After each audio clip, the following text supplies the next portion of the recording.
மன்னா அப்போஸ்தலர் 1:8 அப்போஸ்தலர் 1:8. பரிசுத்தாவி உங்களிடத்தில் வரும்போது நீங்கள் பலன் அடைந்து எருசலேமிலும் யூதேயா முழுவதிலும் சமாரியாவிலும் பூமியின் கடைசி பரியந்தம் எனக்கு சாட்சிகளாய் இருப்பீர்கள் என்றார். பரிசுத்தாவி உங்களிடத்தில் வரும்போது பலன் அடைந்து.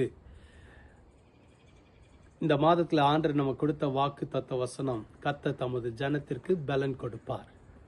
நீங்களும் நானும் அவருடைய ஜனமா இருக்கிறோம். கர்த்தர் நமக்கு எப்படிலாம் பலன் கொடுப்பார் என்பதை கடந்த ஒரு சில நாட்களாய் உங்களோடு பகிர்ந்து கொண்டு வருகிறேன். கர்த்தர் நமக்கு பலன் கொடுக்கிற வகைகளிலே ஒன்று அவருடைய ஆவியானோர் மூலமாய் கொடுக்கிற பலன். பரிசுத்தாவி உங்களிடத்தில் வரும்போது நீங்கள் பலன் அடைந்து. பரிசுத்தாவியானவர் கொடுக்கிற பலன் உன்னதத்திலிருந்து வருகிற பலன்.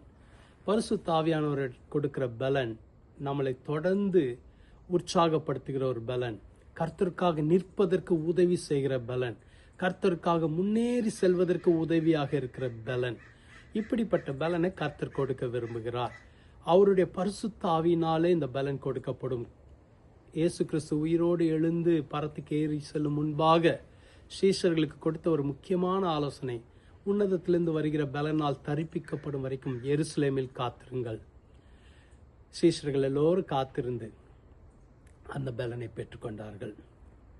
இந்த பலன் உங்களுக்கு எனக்கு வேண்டிய பலனாக இருக்கிறது.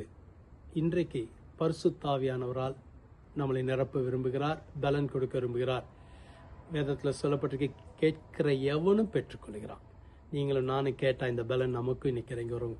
கேட்போமா? எங்களை அதிகமாக நேசிக்கிற நல்ல ஆண்டவரே, உம்முடைய பரிசுத்தாவியானவரின் பலத்தினால் எங்களை நிரப்புவீராக. உம்முடைய பலன் எங்களுக்கு தேவை, உம்முடைய கிருபை எங்களுக்கு தேவை, உம்முடைய தயவு தேவை, உம்முடைய நன்மை தேவை. இந்த நாள் ஆசீர்வதிக்கப்பட்ட நாளாக இருக்கட்டும். பரலோகத்திலிருந்து ஒரு பலனை உம்முடைய பரிசுத்தாவியானவர் மூலமா எங்களுக்கு தருவீராக.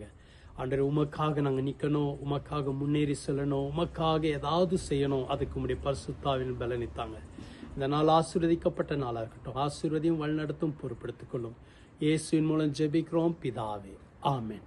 கர்த்தர் உங்களை ஆசீர்வதிப்பாராக. ஆமென்.